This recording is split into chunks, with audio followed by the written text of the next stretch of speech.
ہمارا امام زندگی میں جا بھی ہمیں ہمارے ساتھ ہو اور ہماری کوئی حرکت ایسی نہ ہو، یہ انتظار ہے۔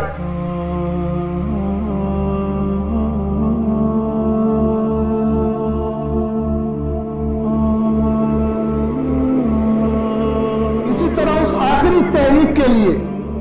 جب ان صفات رکھنے والوں کی اقتدار پیدا ہو جائے گی کہ جو اللہ تبارک و تعالی سب سے بہتر جانتا ہے، جہاں اس رحمت کا نزول ہونا ہے جن پر، وہ جب موجود ہو جائیں گے اللہ ایک لمحے کی بھی دیر نہیں کرے گا۔ یہ بڑی ناسمجھی ہے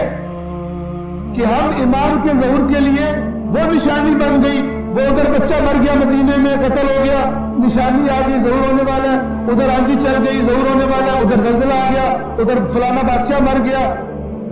اپنے آپ کو نہیں دیکھ لے کہ سب سے بڑی رکاوٹ خود ہو۔ یہ امام کے ظہور سے پہلے کی نشانیوں کا مطلب یہ نہیں ہے کہ کل ہونے والا ہے۔ کتنے لوگ ہیں جنہوں نے دعوے کیے 5 سال میں ظہور ہو جائے گا، 10 سال گزر گئے کوئی نہیں ہوا، پھر انہوں نے کہا اب ہو جائے گا، پھر جھوٹے پڑے کوئی نہیں ہوا۔ تو خدا جانتا ہے کب ہوگا۔ ہاں ہماری تیاری ایسی ہو جیسے بالکل ابھی ہونے والا ہے، حق یہ بنتا ہے،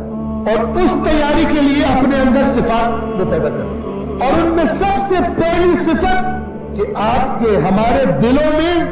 دین دنیا پر غالب ہو،